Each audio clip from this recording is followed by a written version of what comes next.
Sahana Vavatu Sahano Bhunaktu Sahaviryam Karavavai Tejasvina Vaditamastu Mavidvishavahai. Om Shanti Shanti Shanti. May the Divine Being look over us lovingly as a mother and father. May the Divine Being support and nourish us as a mother and father. May we have the strength and skill to study together the art of spirituality. May no misunderstandings arise amongst us. Om, peace, peace. Peace be unto us and to all beloved beings everywhere. Well, we're still only 5, so let's just see what happens, see if anyone joins us. Let's just discuss what we've been reading. The Swami has been saying unequivocally and forcefully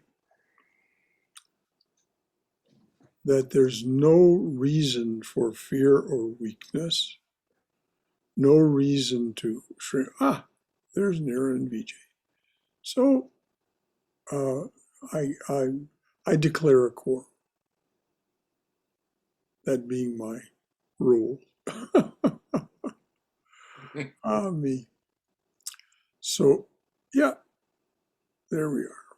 And now someone else joined us as well. Oh, that's Brahmadas. Good. So now we definitely have a crowd. Okay. So we're discussing Swami Vivekananda's Jnana Yoga.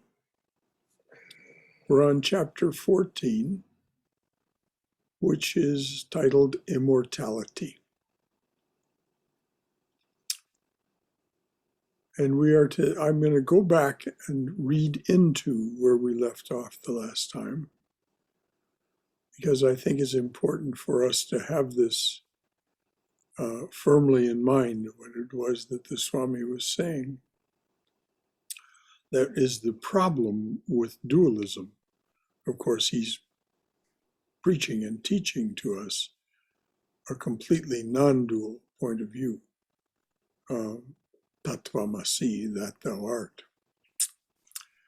So he says, with all dualistic theories, the first difficulty is how is it possible that under the rule of a just and merciful God, the repository of an infinite number of good qualities, there can be so many evils in this world?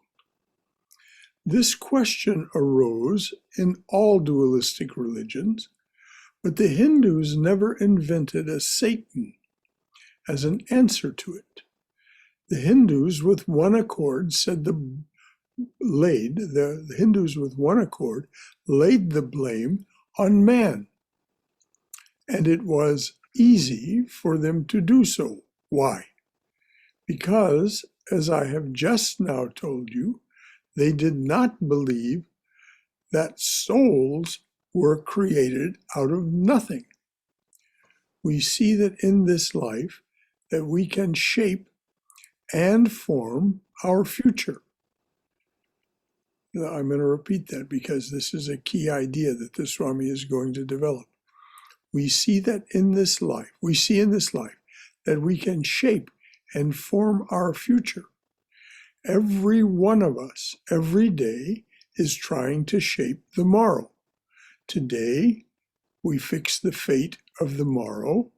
Tomorrow, we shall fix the fate of the day after, and so on. It is quite logical that this reasoning can be pushed backward too. If by our own deeds we shape our destiny in the future, why not apply the same rule to the past? If, in an infinite chain, a certain number of links are alternately repeated, then if one of those groups of links be explained, we can explain the whole chain. So let me go through that. That's a bit complicated. So let me just go back. If by our own deeds we shape our destiny in the future, why not apply the same rule to the past? If in an infinite chain, a certain number of links are alternately repeated, then, if one of these groups of links be explained, we can explain the whole chain. Is there any question or comment about that? Is that a clarity for everyone? That if we believe that we can, by our deeds now, create a future that is either because we try to make it so remain the same as now, or be different, then is there any difficulty in seeing that if we look backward, that was what we were doing in the past as well? All right, if everyone's good with that, it's not a difficult idea, it's just the Swami talks in a bit obscure terms here about infinite chains and so on. So in this infinite length of time, if we can cut off one portion and explain that portion and understand it, then if it be true that nature is uniform, the same explanation must apply to the whole chain of time. If it be true that we are working out our own destiny here within this short space of time, if it be true that everything must have a cause as we see it now, it must also be true that that which we are now is the effect of the whole of our past. Therefore, no other person is necessary to shape the destiny of mankind, but man himself. So no need for an outside agency like a Satan, which is very much part of the Judeo-Christian frame of reference. Now, if we look closely at the book of Job, we'll see that Satan, or the accuser, is not independent of God. He operates under the jurisdiction of God. The accuser comes to the divine presence in Job, in the book of Job, and says, "Oh, you think this Job is so fine, that he is such a completely devoted, he's completely devoted to you. Just take away what he has and see if he remains in that state of mind." And God says, "No, I can't do that to my devotee." And the accuser accuses God. He says, "Oh, well, you're just afraid to do it. You're just afraid to find out what he really is. You think he's so wonderful and you praise him so, this Job. You're just afraid." So God says to Satan, or the accuser, "Well, I won't do it, but I give you permission to do it."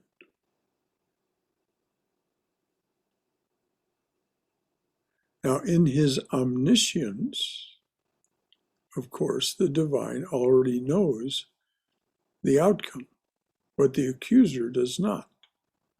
The accuser is not omniscient, omnipresent, and omnipotent. So this is how this actually functions within Judeo-Christian spiritual thinking, but it has been misconstrued, misspoken, and it is as if this accuser is an independent agency that is part of evil and is assailing God and humankind.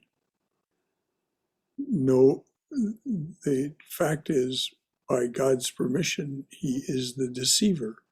In other words, the idea of Satan within the Judeo-Christian is Maya. And so it's just a different way of thinking about it, but that it has been so badly mishandled and mistaught that people feel all kinds of guilt and feel like that Satan is the punisher and all that business. Any comments or questions about anything just said?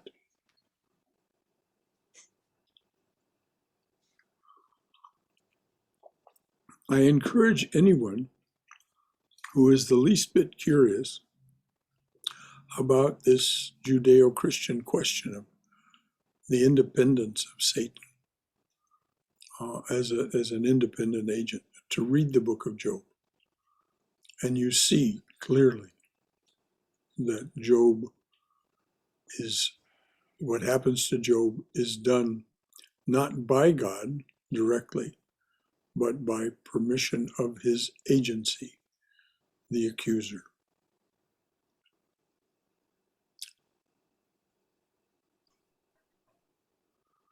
In a sense, we're all Job because we are put through trials and tribulations that test our faith. Oh, absolutely, dear. That's why the book of Job is such an important book in the Old Testament. We are to learn from the faith and the perseverance and fearlessness of Job, not to let those things that seem to take away from us. Everything was taken from Job. Home, family, health, property, everything. And then it was restored. And there is an implication, though it's not said explicitly, there's an implication that it is in another lifetime that it is restored. I just want to say real quickly, I think that I can imagine that Job could have easily decided to be really bitter about his situation of being homeless and his health being taken away instead. Well, yeah, he was tempted to it by any number of, even his best friends came to him and said, "Oh, for goodness sakes, just denounce God." And his wife, before she was taken away, said, "What are you doing? Are you crazy? You keep insisting that, your God is your nearest and dearest, and what has he done to you? He's just taking away everything." So yes, you're absolutely right here. It would have been, and of course, this is the power of that story, is that he did not.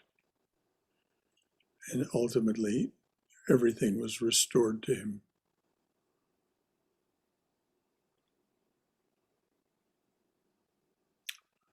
So the Swami Vivekananda said, no other person is necessary to shape the destiny of mankind, but man himself. And of course, when the Swami says this, he has already explained in great detail that we are working within the confines of time, space, and causation. So everything within time, space, and causation will shape the destiny, your destiny, but it is your thinking, speaking, and acting that is creating that destiny. And so if you change your thinking, speaking, and acting, that destiny will change. That's his point. The evils that are in the world are caused by none else but ourselves. We have caused all this evil, and just as we constantly see misery resulting from evil actions, so can we also see that much of the existing misery in the world is the effect of the past wickedness of man. Man alone, therefore, according to this theory, is responsible. God is not to blame. He is the eternally merciful Father, is not to blame at all. He, the eternally merciful Father, God is not to blame. He, the eternally merciful Father, is not to blame at all. We reap what we sow. Another peculiar doctrine of the dualists is that every soul must eventually come to salvation. No one will be left out. Through various vicissitudes, through various sufferings and enjoyments, each one of them will come out in the end. Through various vicissitudes, through various sufferings and enjoyments, each one of them will come out in the end. Come out of what? The one common idea of all Hindu sects is that all souls have to get out of this universe. Neither the universe which we see and feel, nor even an imaginary one can be right, the real one, because both are mixed up with the good and evil. According to the dualists, there is beyond this universe a place full of happiness and good only. And when that place is reached, there will be no more necessity of being born and reborn, of living and dying. And this idea is very dear to them. No more disease there, no more death. There will be eternal happiness, and they will be in the presence of God for all time and enjoy Him forever. And if you want to hear a wonderful evocation of that, just listen to the hymn, Amazing Grace. Amazing Grace is a very dualistic hymn, and it speaks about just what the Swami talked about. They will be in the presence of God for all time and enjoy Him forever. And it's an inviting idea, except as the Swami says, it is logically flawed. They, the dualists, believe that all beings, from the lowest worm up to the highest angels and gods, will all, sooner or later, attain to that world where there will be no more misery. But our world will never end. It goes on infinitely, although moving in waves. Although moving in cycles, it never ends.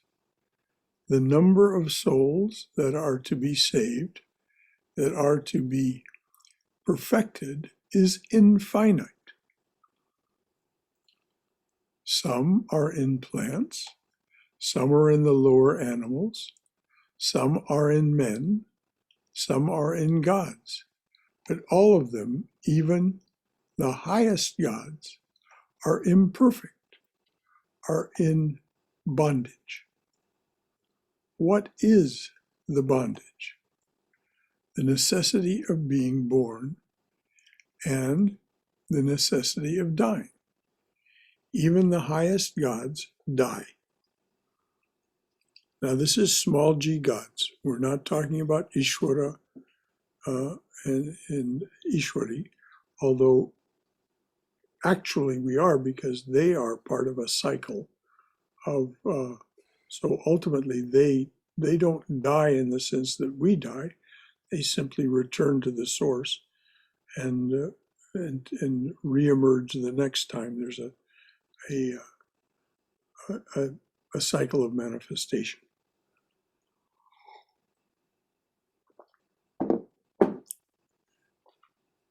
Are there any comments or questions about that?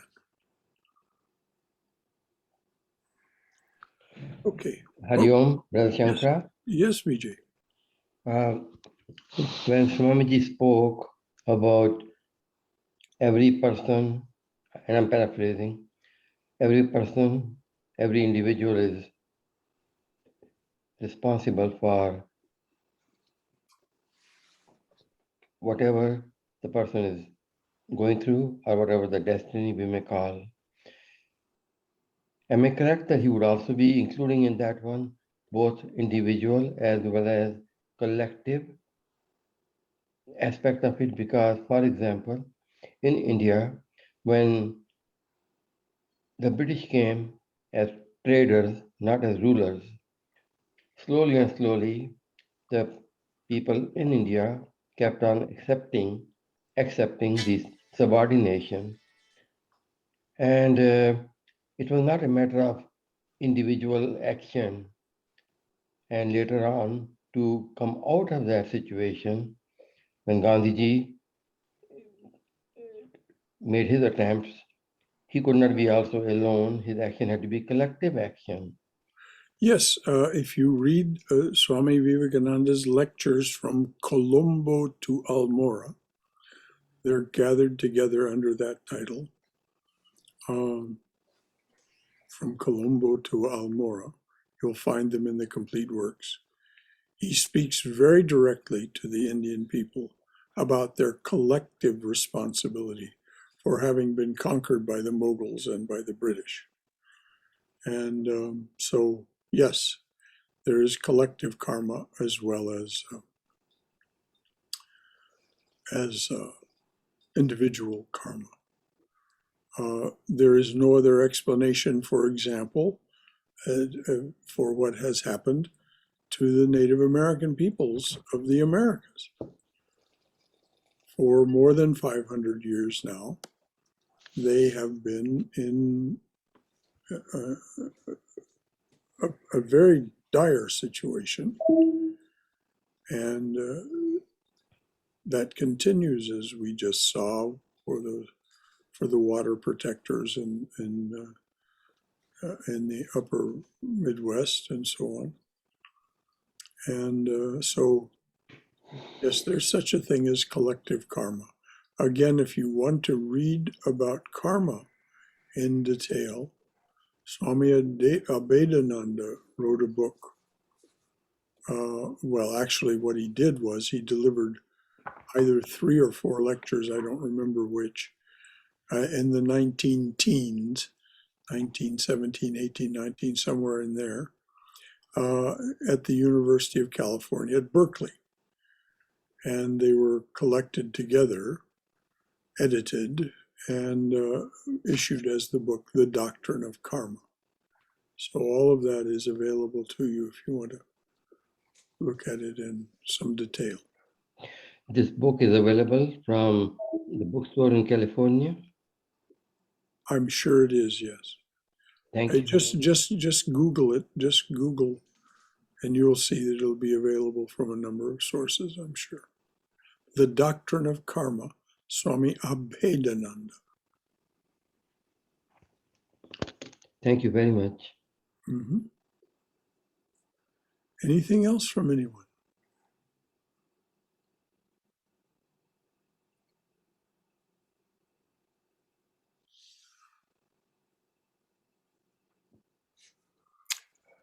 So even the highest gods die. What are these gods? They mean certain states, certain offices. For instance, Indra, the king of gods, means a certain office. Some soul which was very high has to fill that position. For instance, Indra, the king of gods, means a certain office. Some soul which was very high has gone to fill that position in this cycle. And after this cycle, he will be born again as man and come down to this earth. And the man who is very good in this cycle will go and fill that post in the next cycle. This is all Vedic knowledge that Swami is talking to us about here. So with all these gods, they are certain offices which have been filled. And if you want to get a glimpse of this, more than a glimpse, if you want to get something of this in depth, read the Katha Upanishad, and you discover that Yama has performed a number of sacrifices and austerities over a long period of time to win that office, to become Yama, the god of the underworld or of death. And he now is not all that happy that he did it. So it's an interesting thing.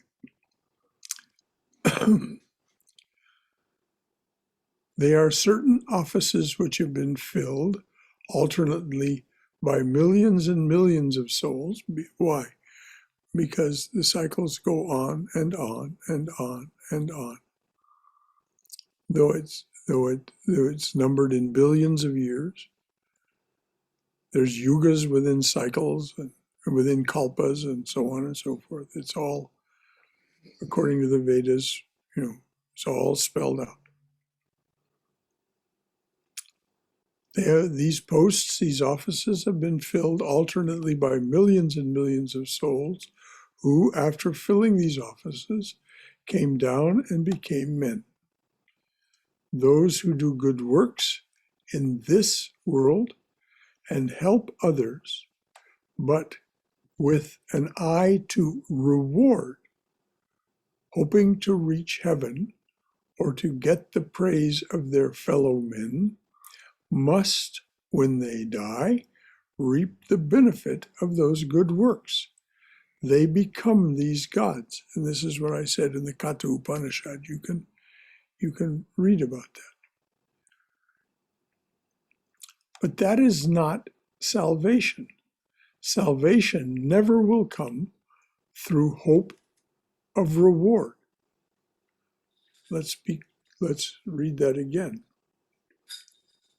They become these gods, but that is not salvation. Salvation will never will come through hope of reward. Whatever man deserves, the Lord gives him.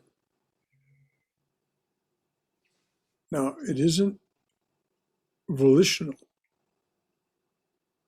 God says, I will give or not give. No. It's the law that was made by that divine presence, which we speak of as the law of karma. So whatever man desires, whatever man desires, the Lord gives him. Men desire power, they desire prestige, they desire enjoyments as gods, and they get these desires fulfilled. But no effect of work can be eternal. The effect will be exhausted after a certain length of time. It may be eons, but after that, it will be gone. And these gods must come down again and become men and get another chance for liberation. So liberation or salvation is not the same as getting rewards in heaven, however high the heaven and however, whatever the post you may have. Any comments or questions? Anything to offer from your own experience? It says, these gods come down again and become men and get another chance for liberation. Does that mean you can't attain liberation if you're in a god body? You have to attain a human body? Precisely. You must, and it's because we have the capacity for self-reflection. Nothing else, it is said. I cannot assert this of my own knowledge, but it is said that in the scriptures, and Sri Ramakrishna affirms it, that no other form of being, no other way of being allows us to, we will be governed by our karma entirely. And this gets very paradoxical. So it's I'm not certain that I can adequately explain it, but it is only in human form that we can attain liberation. The simplest explanation is because it is in human form that we created this bondage. It is in the desire to be human that we created this bondage, which is the inner meaning of the story of the Garden of Eden. They were living as ethereal beings, and those beings were, one with God, but a part of God, all of that way of thinking, but they were not in any way separate from God, and they were not physical. But they developed the desire, encouraged by their own inner being, which was, the Kundalini is the name for it, this serpent power. They were encouraged to want to know good and evil. They did not know good and evil as ethereal beings, one with the divine. So Robert, are you playing the piano? If you are, please mute yourself. I mean, you're welcome to play the piano, but please mute yourself. We're hearing you. I thought I was muted. Okay. So the mythology is that these beings, these ethereal beings, ate of the tree of the knowledge of good and evil, which is what? Duality. They wanted to experience all of these states of being that the Swami talked about before. So, as the divine being, as part of the divine being, that's what manifested. And so they became part of it. And it is only in that state that we are able to undo what we did. There are other mythologies about this. I just gave you the Judeo-Christian. But they all describe this all of these mythologies describe this movement from a non-dual existence to a dualistic existence.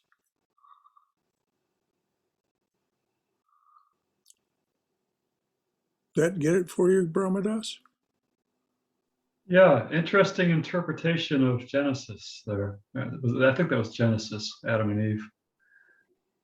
Mm-hmm. Well, that is indeed. I mean, I'm glad you found it interesting. It is one interpretation. It's the interpretation of mystical Judaism, and for that matter, mystical Christianity.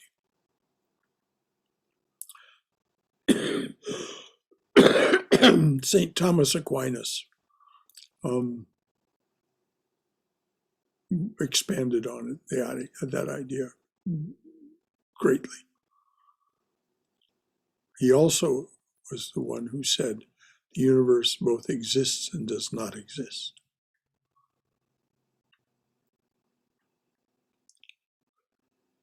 So we have to be, according to this that Swami Ji is saying, we have to be in human form in order to achieve liberation from this system of duality. Anything else from anyone? This is what we're doing. We're discussing, we have plenty of time. Okay. The lower animals will come up and become men, become gods perhaps, then become men again, or go back to animals until the time when they will get rid of all desire for enjoyment, the thirst for life, this clinging to the me and mine. Let me read that again. I read it so poorly. They will come up until the time when they will get rid of all desires for enjoyments, the thirst for life, this clinging to the me and mine. This me and mine is the very root of the evil in the world. If you ask a dualist, is your child yours? He will say, it is God's. My property is not mine, it is God's. If you ask a dualist, is your child yours? He will say, it is God's. My property is not mine, it is God's. Everything should be held as God's. Now these dualistic sects in India are great vegetarians, great preachers of non-killing of animals. But their idea about it is quite different from that of the Buddhist. If you ask a Buddhist, why do you preach against killing any animal? He will answer, we have no right to take any life. And if you ask a dualist, why do you not kill any animal? He says, because it is the Lord's. So the dualist says that this me and mine is to be applied to God and God alone. He is the only me and everything is his. When a man has come to the state when he has no me and mine, when everything is given up to the Lord, when he loves everybody and is ready even to give up his life for an animal without any desire for reward, then his heart will be purified. And when the heart has been purified, into the heart will come the love of God. God is the center of attraction for every soul. And the dualist says, a needle covered up with clay will not be attracted by a magnet. But as soon as the clay is washed off, it will be attracted. God is the magnet, and the human soul is the needle. and its evil works, the dirt and dust that cover it. Excuse me.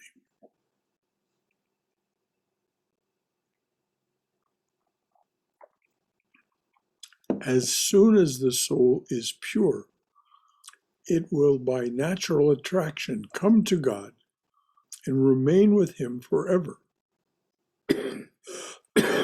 but remain eternally separate. That's the dualistic idea. Again, it's so beautifully spelled out in that hymn, Amazing Grace.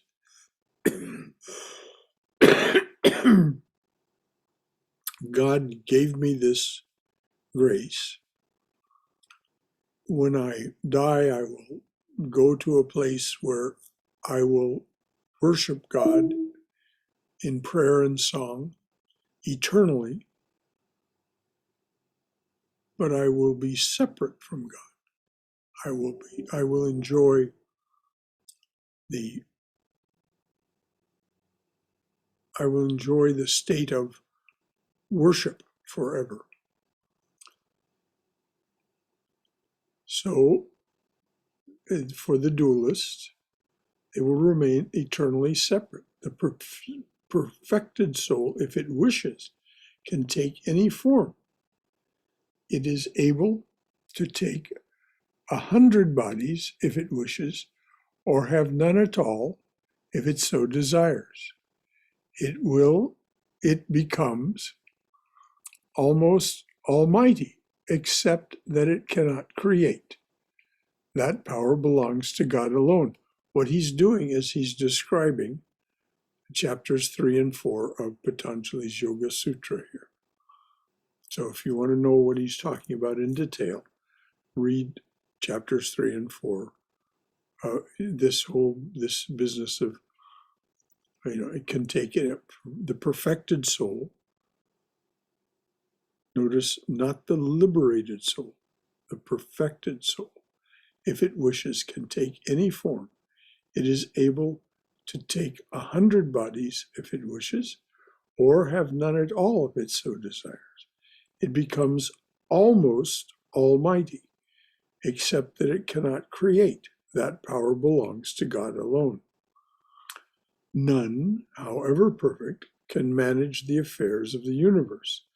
That function belongs to God. But all souls, when they become perfect, become happy forever and live eternally with God. This is the dualistic statement. And this is why Patanjali is essentially dualistic. There is a state at the end where there is the opportunity to go beyond dualism through nirvikalpa samadhi. But you can become, just as the Swami describes here, according to Patanjali. Again, any comments or questions about what's been read? It's not good for us to go ahead unless you're secure, because the Swami is about to pivot and say, that's what the dualists teach. Now, here's the truth. So it's not good to be confused. If there's any... Brother Shankara, Somesh here. Yes, Somesh. So the last thing you said, Patanjali is dualistic, or you said it at the end it goes that from dualist you can become one. I couldn't follow that. Well, Patanjali is rooted in Sankhya. Sankhya is dualistic. Purusha and Prakriti are not one and the same. They are separate.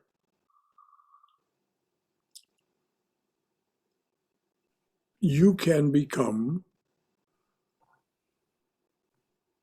a perfected soul in Patanjali's frame of work.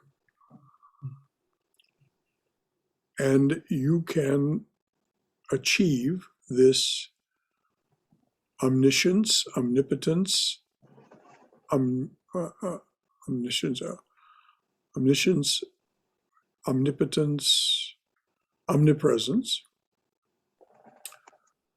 But as Swami Vivekananda said, you cannot create or destroy the universe. You cannot manage the affairs of the universe. But you can, but that is yet a final limitation and temptation. And through nirvikalpa samadhi, remember, being omniscient, omnipotent, and omnipresent is an experience. There is an experience of being those things. There's an experiencer, and there's those state of the experience state. So it's still within time, space, and causation.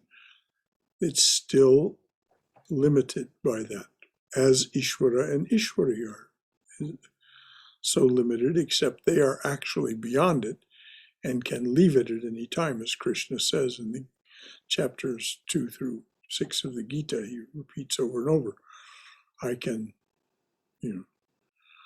I'm doing this, but I can leave it any time.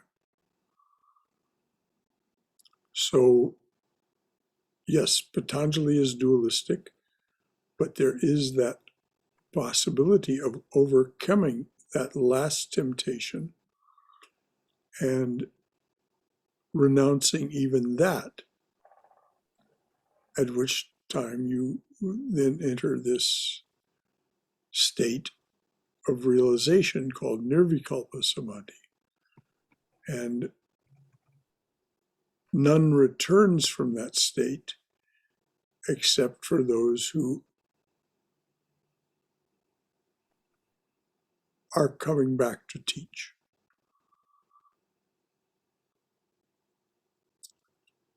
So is that clear, Samesh? Yes, thank you. Okay. Anything else from anyone? That was a good question, Samesh. Thank you. Brother Shankara, Yes, I am. this may be a separate topic altogether, but this whole karma is so complicated. Certain challenges and situations in life make it almost impossible to do, have the equanimous mind and think and respond rather than react. And sometimes we do a karma based on somebody else's information, and the action that we take later on find out may not have been right because we acted upon, somebody gave information and then, maybe we got angry with somebody because of, so it's just so complicated. So Yes. sometimes I think Yes. it helps to just believe in the benevolence of God. And even if we were to reap actions of the karma, that he will take care of it in such a way that we will move towards liberation. Well, that's exactly what Krishna promises over and over in the Gita. And Sri Ramakrishna promises it also. Holy Mother promises it also. The short form is just trust me. Trust me. Don't hold mental reservations. Trust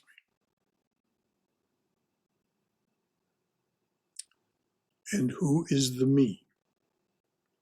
The me is that divine presence that Swami Prabhupada speaks of when he says, the chosen ideal, that aspect of the divine that appeals to you and can take a real place in your heart. The chosen ideal is you yourself, no different.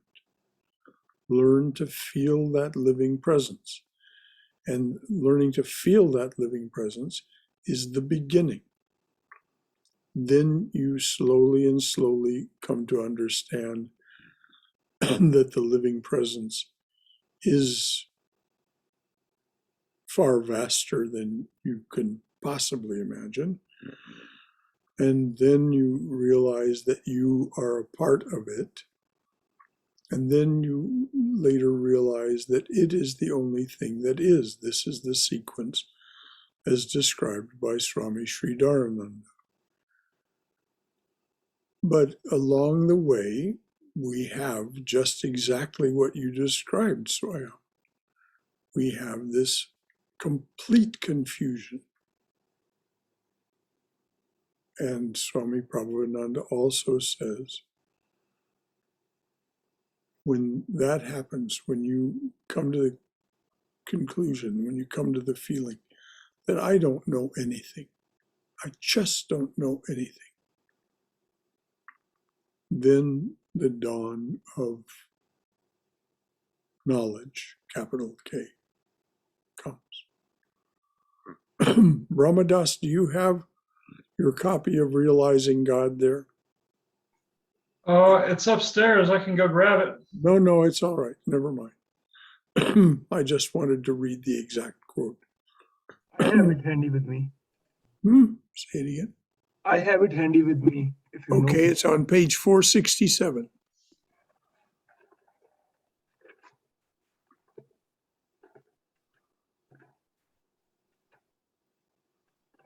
You will find 7 statements there.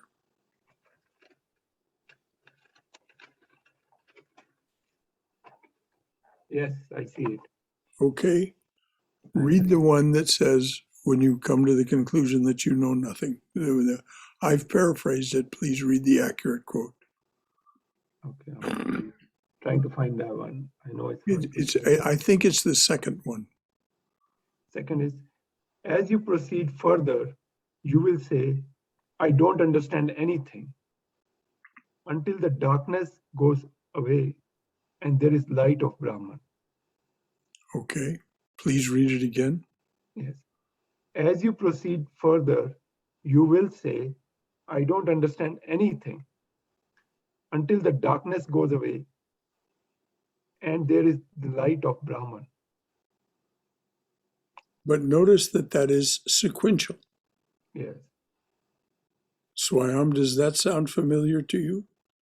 That feeling of I don't understand anything? Absolutely, yes. Sometimes Okay. it's just, Yes. Well, for all of us, if we will just admit it, it's true for each and every one of us. It's the only way that any new knowledge can come. We have to come to the point where it's like Einstein said, you cannot solve a problem with the mind that created it. You cannot solve a problem with the mind that created it. So there must become a new mind. And that's what that quote is saying. Then the darkness goes away. A new mind arises. It goes beyond the subtle mind. It is the mind of the divine. It is the witness. It is Saguna Brahman. Atman, Saguna Atman, Saguna Brahman. You become, that knowledge is there. Well, Shankara, can I read the next line? It's very Please, relevant. yes. People have a right to their pain and suffering. Don't try to remove it. Sustain and comfort. Yes. We try to fight it. Well, we try to fix other people. We constantly do it. We think that we know what's best for them. Yeah. And Swami Prabhupada is saying, no, this is how they will learn, by their pain and suffering. Don't try to remove it. First of all, you don't know enough to know how to remove it. So what, he says, don't try to remove their pain and suffering. Sustain them and comfort them according to what they manifest as the desire for support and sustenance, not what you think is best for them.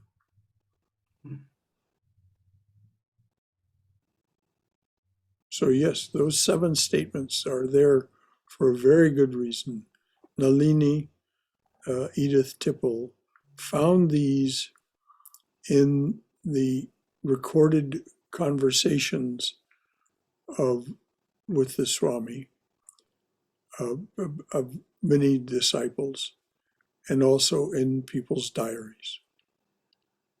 And so she selected those 7 as, so to speak, Swami Prabhavananda's Mahavakyas.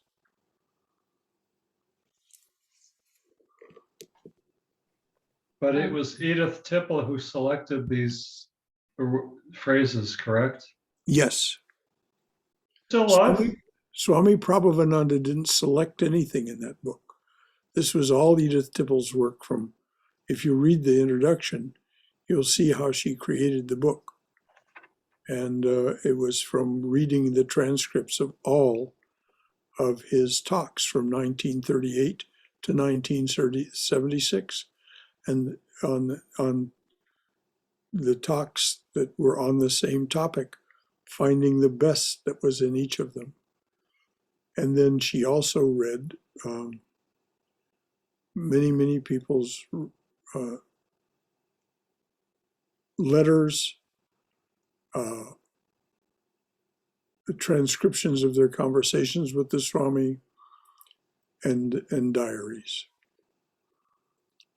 to find what they found most powerful in what he said. And sometimes he said things to them individually that were not so explicitly said in his talks because they were quite personal. Those 7 things are, if seen in that light, quite personal.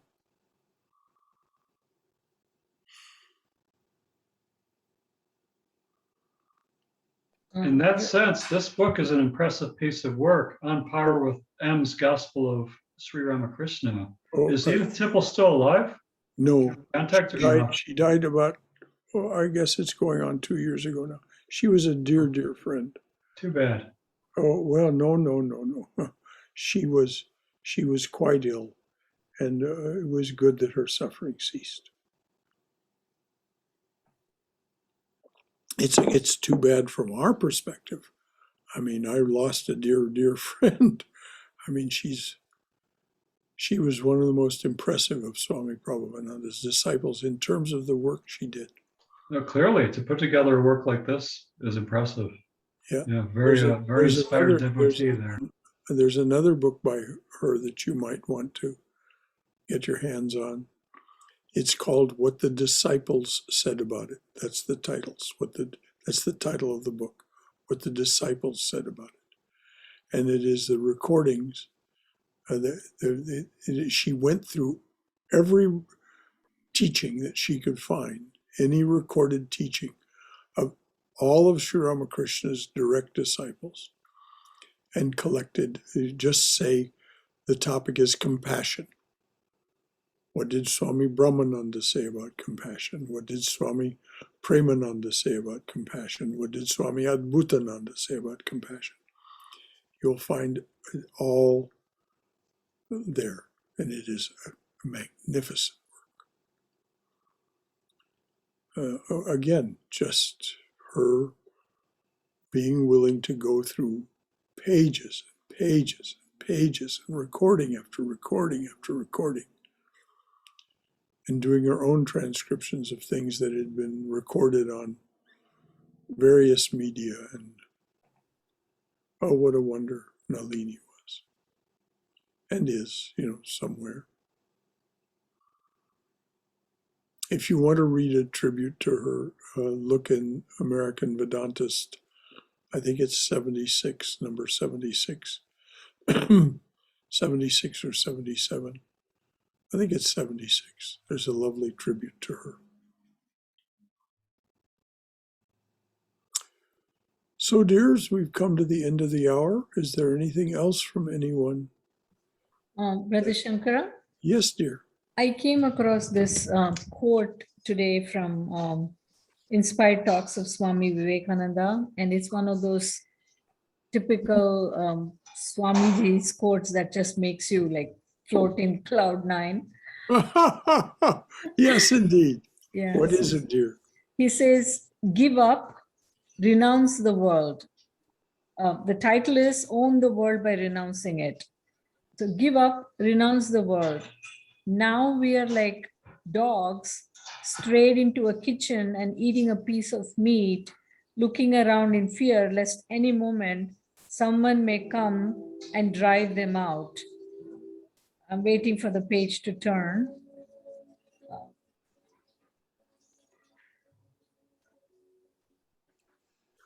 In a couple of seconds, it'll turn now.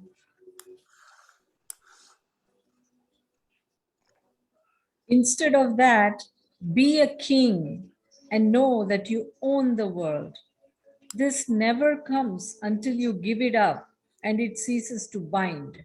Give up mentally if you do not physically. And then I think he goes on to say, give it from the heart of your hearts. And again, without renouncing, we are not going to get anywhere near spirituality.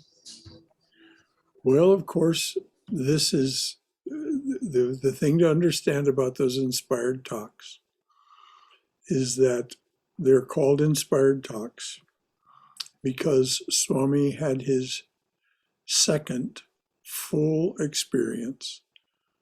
I shouldn't say experience, there's no experiencer. He had his second realization of Nirvikalpa Samadhi, sitting on a rock there in Thousand Island Park.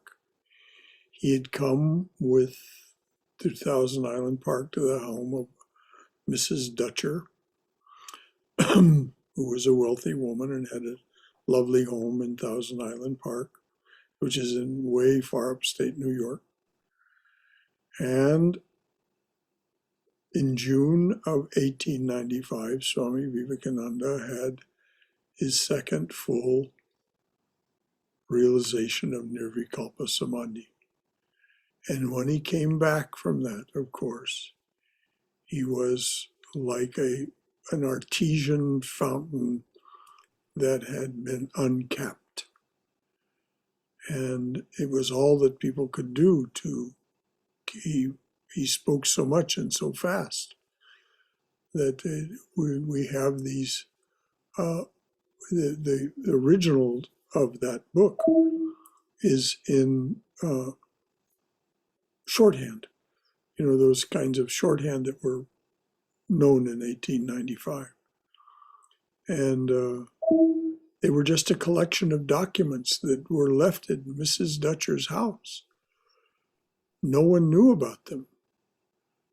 And an electrician was doing some work in the house. I think it was an electrician. It was some sort of tradesman, was doing some work in the house and came across these documents. And he didn't know what to make of them because they were in shorthand. So, of course, it was the Vedanta, the Ramakrishna Vivekananda Society of New York, the East Side Center. They own Thousand Island Park now. And so they were the ones who had commissioned him to do the work. So he said he just took them and gave them to the Swami and said, I found these. I have no idea what they are, but it just seems a shame that they should just be unknown, whatever they are. And so they had to find people who could still read that kind of shorthand. And that's how that book was published. But apparently Swami Vivekananda was just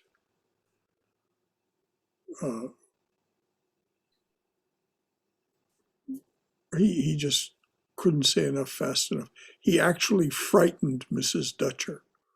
She was a Methodist and a good Christian. She was a very close disciple of his.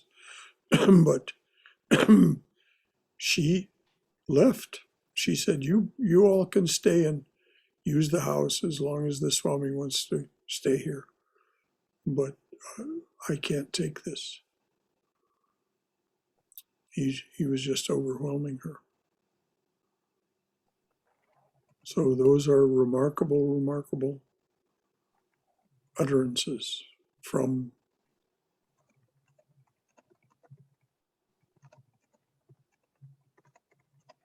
someone who had just been in the state of Nirvikalpa Samadhi.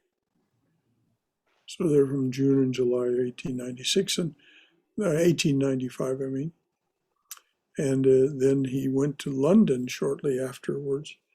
And the early talks that we read in studying Jnana Yoga were the talks that he gave in London. He was still in a pretty overwhelming mood. Thank you, Swayam.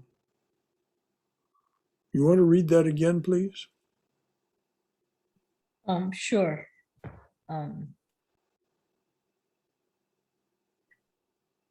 Let me go back. Or do you have it on Kindle or something? Or No, it's actually on, it came on my YouTube feed. So basically, give up, renounce the world.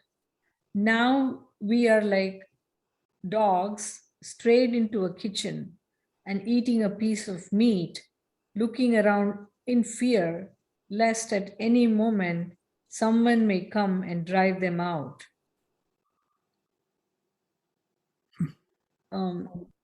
And then I'm going to the next page. Instead of that, be a king and you own the world, and know you own the world. This never comes until you give it up and it ceases to bind. Give up mentally if you cannot do physically. Give up from the heart of the hearts. And have vairagya. This is the real sacrifice. And without this, it is impossible to attain spirituality. well, once again, the Swami makes these absolutely inspiring and challenging statements. Actually, there's one more. So, do not desire. For what you desire, you get. And with it comes terrible bondage. We never get freedom until we are self-contained. Yes. Very difficult to grasp all that. So, anything else from anyone before we wrap it up? I think just listening to what she read reminded me of Holy Mother, who said, desire for desirelessness, Yes. Yes. Yes, exactly. Desire for freedom or desire for desirelessness. Well, she was approached by a disciple one time, and the disciple, she'd been initiated a couple of years before. And she said, Mother, I've been giving, a lot of time to chanting the mantra you gave me and following your instructions. And I don't seem to have achieved very much. And the mother smiled at her and said, well, it's very simple, dear. It can all be achieved in this moment, this very moment.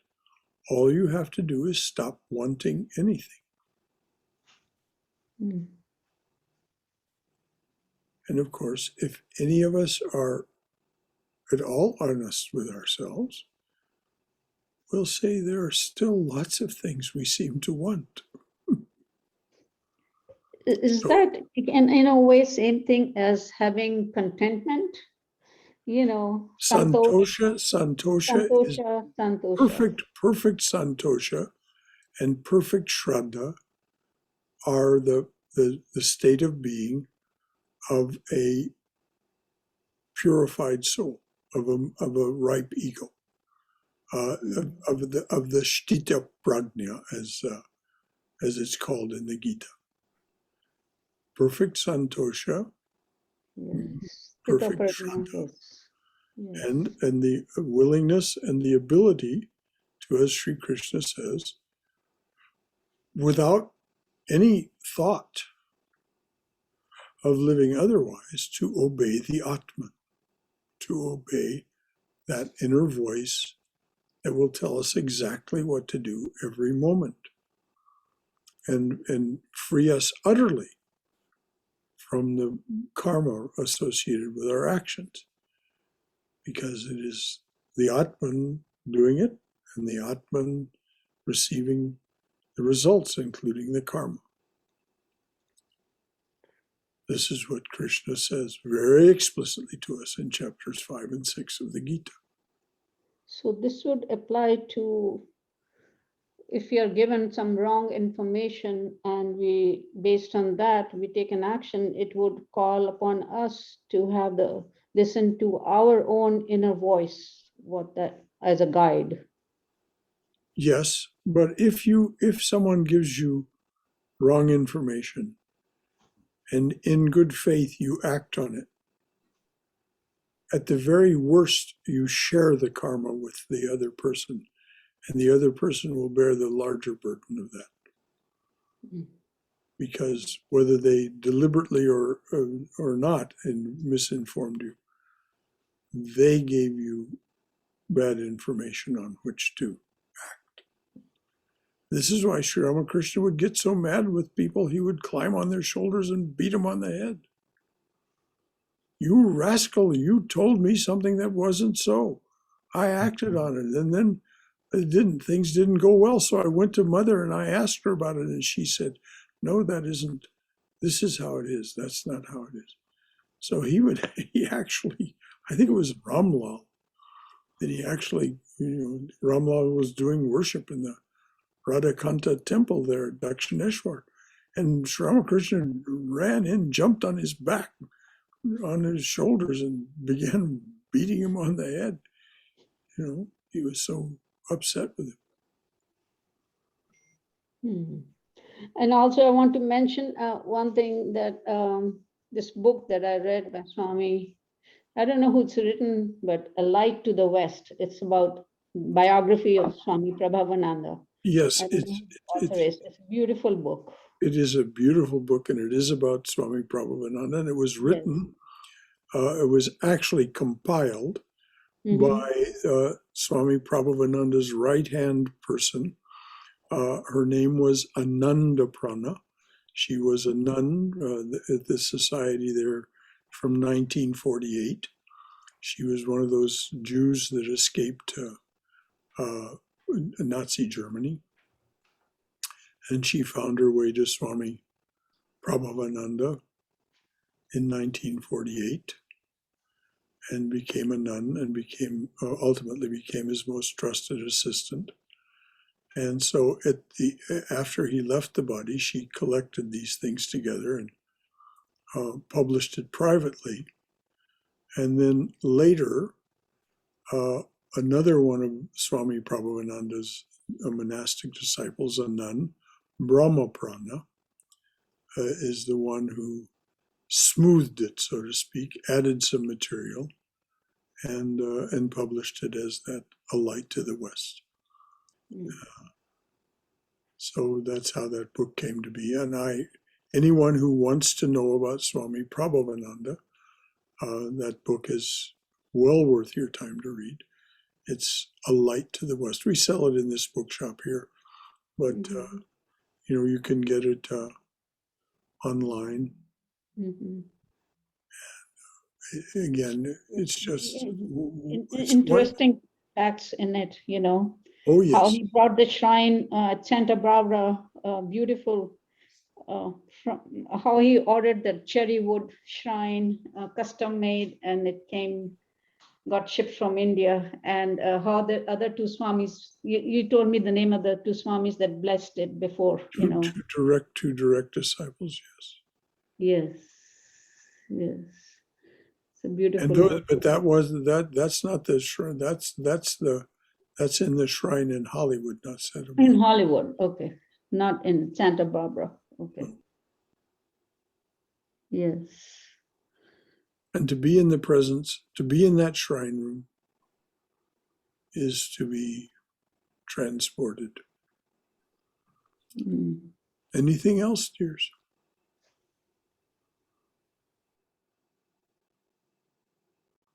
All right. Om Hari Om, Om Hari Om, Om Hari Om. Om Asato Ma Satkamaya, Tamaso Ma Jyotirgamaya, Mrityorma Amritangamaya, Abir Moiti. Oh, dearly beloved Lord, lead us from this realm of noisy confusion and misunderstanding to thine abode of serenity, silence, and understanding. Lead us from darkness and ignorance to the brilliance of thy wisdom and love. Lead us from death to immortality. Light us through and through. Light us through and through with thy everlasting, shining presence. Jai Shri Guru Maharaj Ji Ki Jai, Durga Durga Durga. May we all be safe. May we all be healthy. May we all be cheerful. May we all have peace of mind. May we all go forward in the loving and protective embrace of the Divine Being as our Mother and Father. Any final thought from anyone? All right, dears. This Saturday, you said we would not have the class, the 12 o'clock class, but That's would we correct. meet for Chandi reading? Yes. Okay. Okay. For those of you who don't know what she's talking about, on Saturdays at 9:30 a.m., we read the Chandi Hymns in English. We do that on Tuesdays at 9:45 a.m. and on Saturdays at 9:30 a.m. It's formally done. Formally, that is, it's announced in the newsletter and all on the second Saturday. So that was just this past Saturday. But we do it every Saturday. And at this point, there's only 2 people who participate along with me, and that is Neera and Catherine from South Georgia. But anyone is welcome to join us. If you have a copy of the book and you know where the hymns are, then you can join us in reading in rotation as we do. Or you can just listen. And it is, I tell you, something very worth listening to. It's another description of the absolute primacy of the divine being. The absolute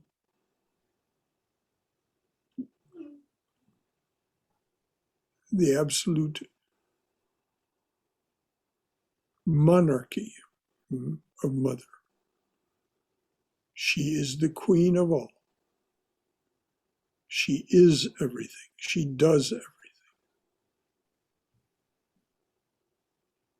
So anyway, it's really quite a remarkable experience to read and be part of that experience, part of that book. Thank you, Neera. Yeah, no Saturday class this coming Saturday. The Archdiocese asks me each year to come and speak to their class of new deacons for what they want to talk about. What they want me to talk about is what we teach here. So they'll have some sense of that.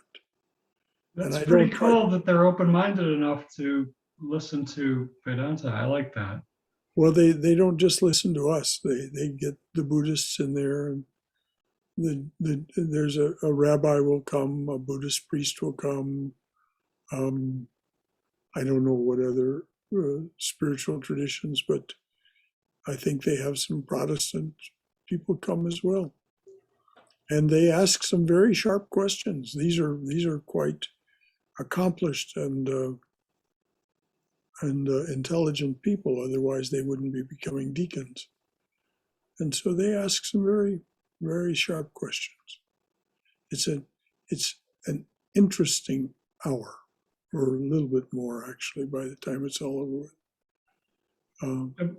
See, I'm getting the impression they're not coming from the mindset, I'm right, I'll prove you wrong. They're coming from the mindset, I'm searching for the truth. Tell me what you think. But No. Okay. What they want to do is when they encounter someone who practices Vedanta as we teach it here, because that's what I limit it to. I say I do not speak for all of Sanatana Dharma. You know, that's not possible, number one. And, certainly not in an hour.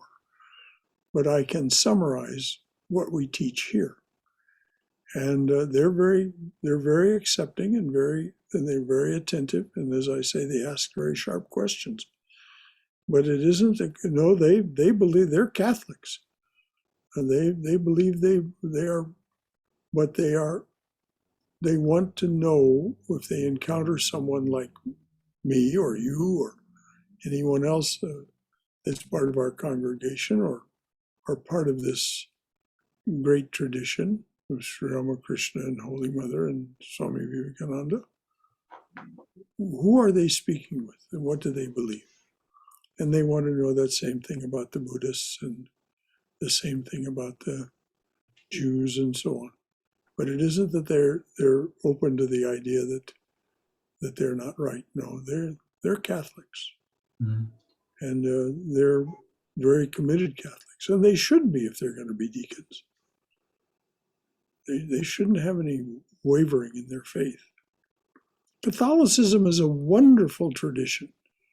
You know, like any of the great spiritual traditions, over time it has been abused.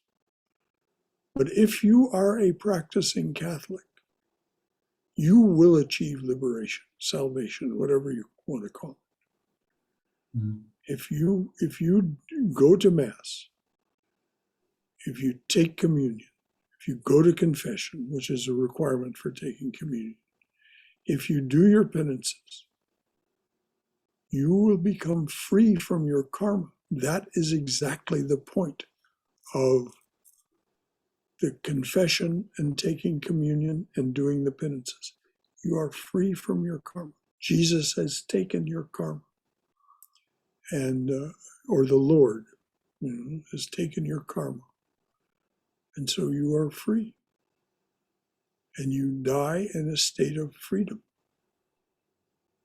It's really quite a remarkable religion. Of course, it has been tortured and,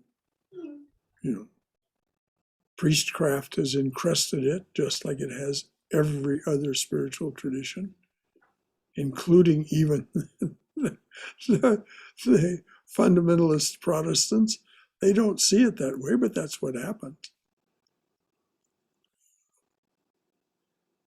You won't know God unless you send me $5 for this prayer cloth. That's priestcraft. So, anything else from anyone, dears? All right. Thank you for bringing up. There won't be a Saturday class there. It's in the newsletter, which may have already gone out. If it hasn't, it'll go out tomorrow. So it'll mention the fact that there's no Saturday class. All right. Until next time, dears. Oh, this next Sunday, because Thanksgiving is coming the following Thursday, this Sunday the topic is giving thanks. And I think you'll find it an interesting turn on that idea. All right, dears. Good night. Good night. Namaste. Thank you, Brother Shankara. Thank you all. Thanks, everybody.